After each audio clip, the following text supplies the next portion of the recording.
Bienvenido, Alberto, a Traveling para hablar de patrimonio cultural. Buenos días. Buenos días, Gabriel. Me alegro de estar en tu programa.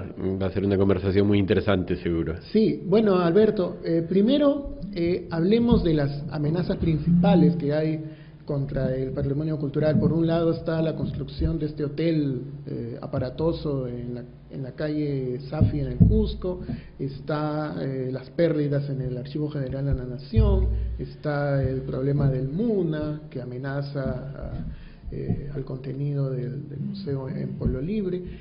¿Por qué el patrimonio cultural en el Perú vive este permanente peligro?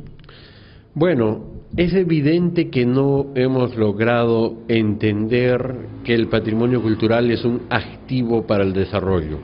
Se ha actuado como que el patrimonio cultural fuera una carga que, bueno, pues para mantener vivas algunas cuestiones de memoria y tal, ya no le queda más al Estado que proteger, y entonces parece que hiciera el esfuerzo para ahorrar protegiendo menos, ¿no? Y entonces se crean normativas que ponen trabas a la protección, se piensa que cuando se está haciendo una obra de inversión en infraestructura, si se encuentra patrimonio, pues es un desastre, en lugar de tomarlo como un activo para el desarrollo, como lo ha demostrado en la práctica lugares como, hay ejemplos notables en el Perú, ¿no? El Brujo, la Huaca del Sol de la Luna, el Museo Zipán, entre otros. Sí. El tema de la legislación es muy importante, ¿no? Porque es la que pone las pautas, las normas, las restricciones, y lo que vemos es que desde hace un buen tiempo ya, varios gobiernos, una buena cantidad de años, la legislación cada vez es más flexible para el sector privado para que pueda destrozar las cosas sin castigo. Y no solo flexible, en algunos casos resulta directamente lesiva del patrimonio. Por ejemplo, es esto de el mecanismo que ha reemplazado en la práctica, aunque los que están involucrados lo nieguen, pero ha reemplazado en la práctica el principio constitucional de presunción por una exigencia de declaración previa. Y ahí generan todo un problema en la práctica de la protección del patrimonio, ¿no? Se está dando normativa tardía, se está dando y no se está protegiendo como manda la Constitución, que dice todo el patrimonio, inclusive el que se presume está protegido por el Estado. El Estado se ha lavado las manos de gran parte del patrimonio. La cantidad de bienes que tienen las condiciones de protección es ínfima. Las que tienen las condiciones de protección que ellos han fijado, ¿no? Que es declaración y plano de delimitación. Hay muchísimos bienes que tienen declaración y no tienen plano de delimitación por negligencia e incapacidad del ministerio. Pues esos bienes es lo mismo que no existieran, claro, que no tuvieran ningún tipo de protección. Sí, creo que tenemos un video en que podemos, mientras seguimos conversando, se pueden propagar las imágenes del video. Ya, ok.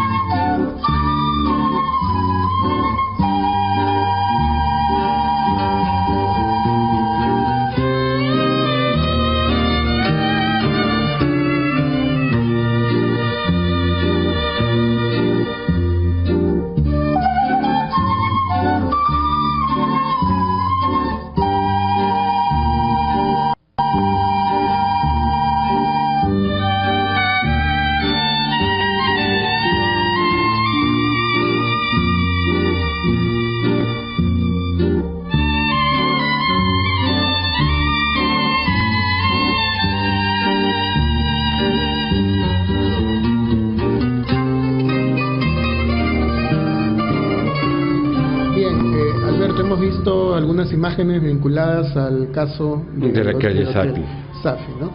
Que en realidad es un caso que hace años ya está provocando conmoción y en primer lugar en el lugar, o sea, esto no es una preocupación de unos cuantos conocedores, sino que la misma población ha rechazado está activamente consciente de la situación, de la gravedad de la situación.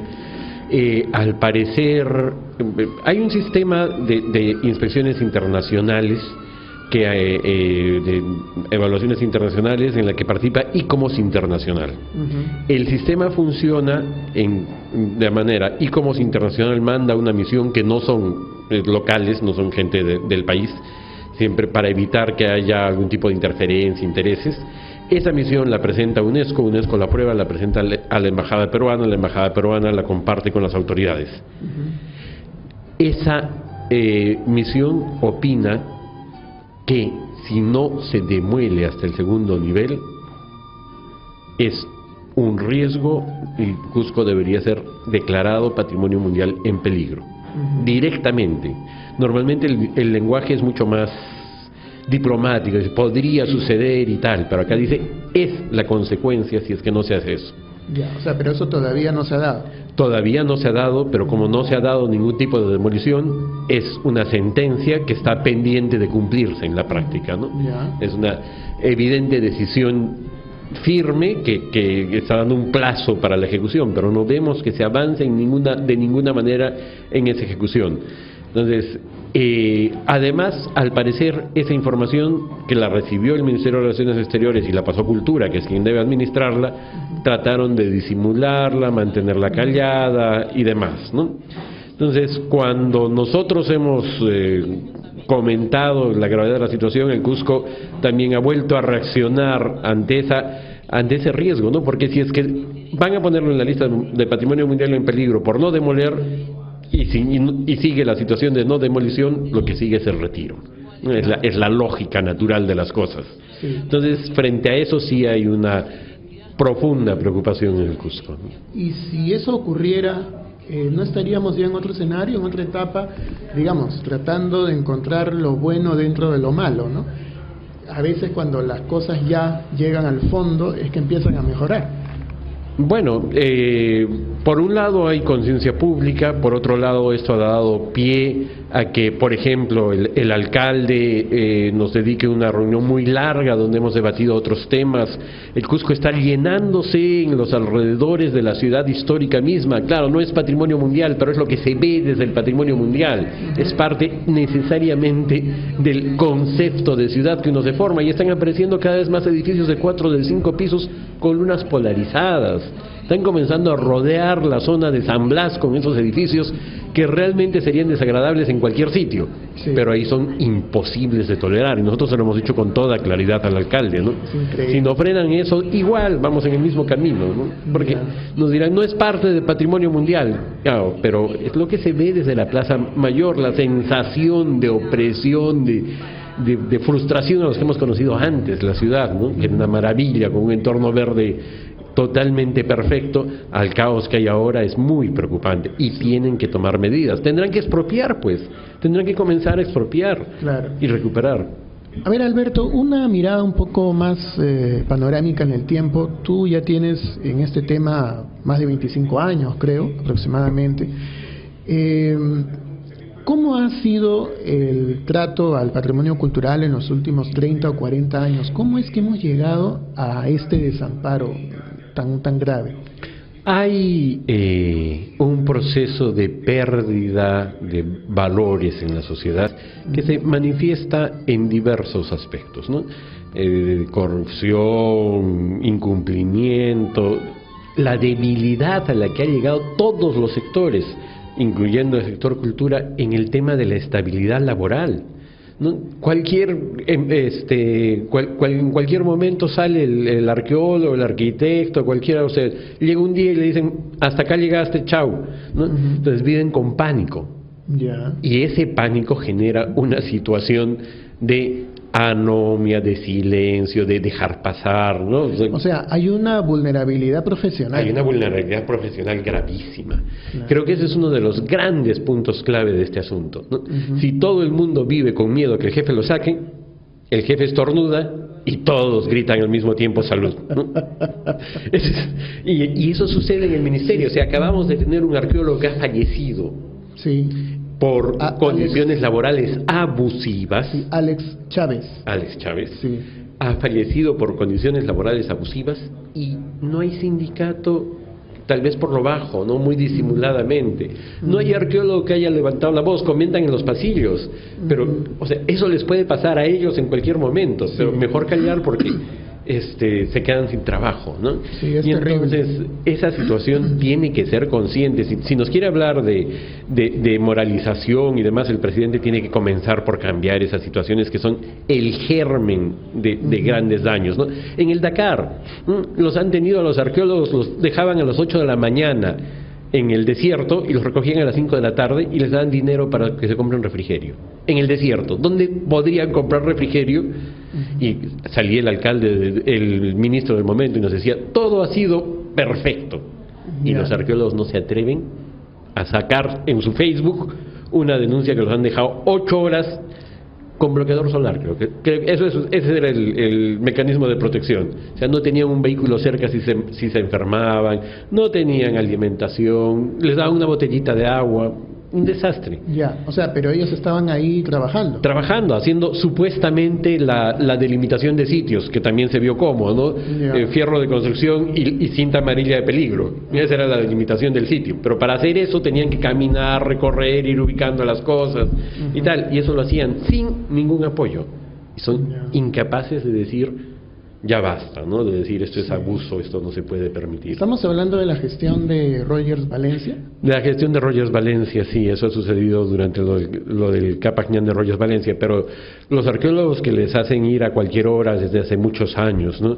El sistema que crearon de plazos para el CIRA y de silencio administrativo positivo, que es otra aberración jurídica, está aplicándose a cada rato. O sea, en su momento el viceministro de turno nos decía, eso no se va a aplicar nunca, no va a haber silencio administrativo jamás. Intentaron parcharlo y corregirlo, pero en la práctica el particular reclama y dice, ustedes tienen tantos días y si no, silencio administrativo positivo. Eso está en la norma. El otro puede intentar y hacer todos los esfuerzos por explicar por qué hubo la demora, ampliar un poquito el plazo y lo que sea, pero la norma dice eso y están reconociéndoles. Ahora tenemos CIRA por silencio administrativo positivo por todo lado en el Perú. ¿Qué significa eso? Si es que había un sitio arqueológico, legalmente ya no hay.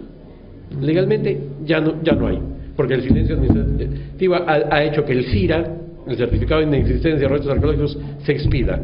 Puede ir uno con el documento legal y ver el sitio arqueológico y decir, no, pues no existe, ¿no? Porque la norma dice que no existe.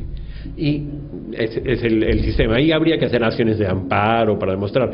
A mí me llamaron, por ejemplo, de Arequipa, que tenía un CIRA para una ampliación de una termoeléctrica, una central termoeléctrica cerca al río. Y me decían, ¿qué hacemos? Los arqueólogos del propio ministerio nos han sugerido que recurramos a usted. Han debido, pues, amarrarse al sitio arqueológico finalmente, si es que era el tema, cuando le dieron un CIRA sabiendo que tiene cosas. Y tiene cosas a simple vista, están sacando en nuestras narices y tienen el certificado de inexistencia de restos arqueológicos. ¿Por qué? Seguramente se dio por silencio. Seguramente se dio por silencio. Entonces, es una forma de cubrir el patrimonio con un manto de impunidad. Eso, más la exigencia de declaratoria previa, ha arruinado el asunto, ¿no? Sí, No hay bueno, forma. es increíble, escucharte. Lo que vemos es un sistema de lapidación del patrimonio cultural. Lo han ido montando. O sea, porque estas no son casualidades. No son casualidades, es política. Claro, o no son torpezas o descuidos, sino que es un organigrama prácticamente se ha ido sumando, de la destrucción. Se ha ido sumando, se ha ido permitiendo, de una manera realmente lamentable, porque, por ejemplo, casi el área o las personas que sistemáticamente actúan más contra el patrimonio cultural son mis colegas de las direcciones de defensa, de las direcciones de asesoría jurídica del patrimonio. Casi son los primeros en justificar y encontrar el argumento. Parece que el trabajo fuera, por ejemplo, ahora que el ministro anterior descubrió el tema de la caducidad, se ha vuelto práctica cotidiana. Qué pena, caducó el expediente, otro.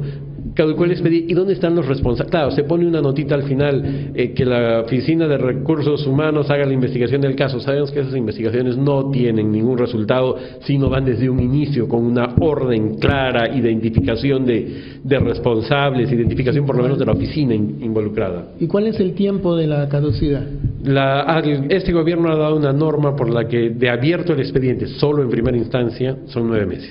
9 meses. 9 meses. Pasan 9 meses sin que se mueva nada, Ya.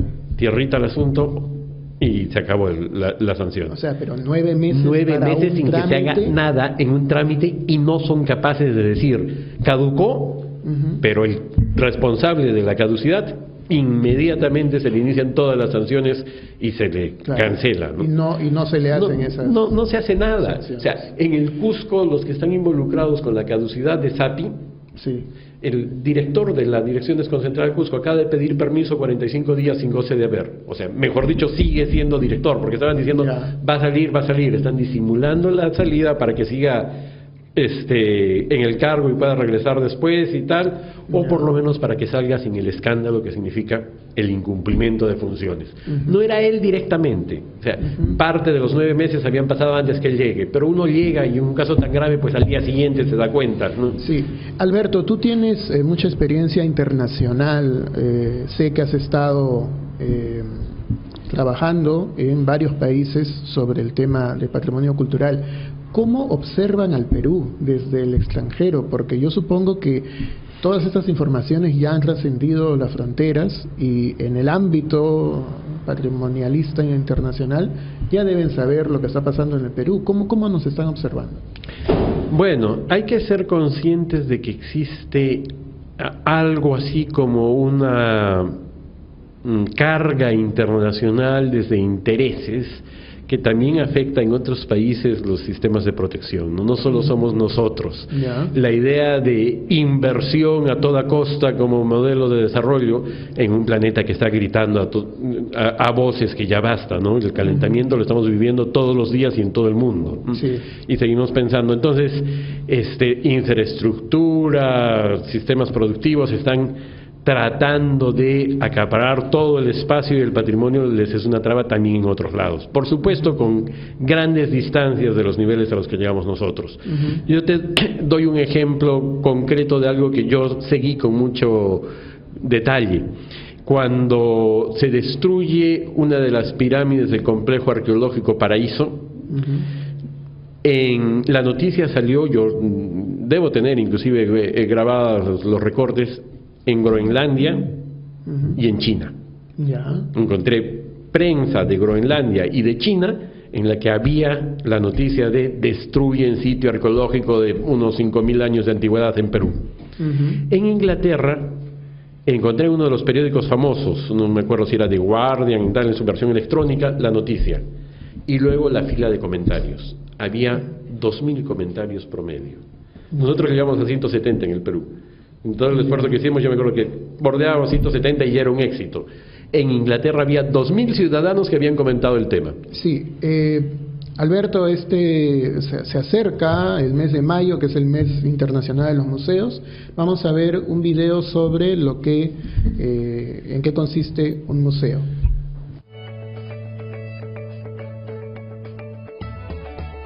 Un museo es una especie de túnel que trae el pasado al presente y lo proyecta hacia el futuro. Muchas veces creemos que un museo es un lugar del pasado, es un lugar del presente. Recuerdo mucho el poblado de los niños en Tucumán, un espacio que es una especie de museo vivo, un museo no pensado en los objetos, sino pensado en la actividad, donde jugando van aprendiendo lo que es la arqueología, lo que es el patrimonio. Un museo debe ser un espacio para el encuentro, para el sentido, para la identidad compartida, para la construcción de un país que se sienta realizado en sí mismo. La identidad es un factor sumamente importante, es activa, y el lugar donde se activa y se realiza es justamente el museo.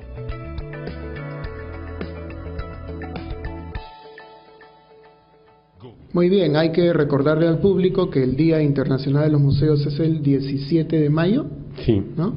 que es una fecha importante, pero que muchas veces es solo retórica, porque los museos están también expuestos al deterioro y sobre todo por las malas decisiones de gobierno, ¿no? Sí, muchas veces, lamentablemente. ¿En qué terminará el tema del MUNA? Bueno, yo creo sinceramente que ya estamos, para los que consideramos que fue un error el inicio de esto, ya estamos sobre leche derramada. No creo que con toda la inversión que se ha hecho podamos tener alguna posibilidad de que eso, y ni siquiera sé si ya convendría al país frenar a estas alturas esto.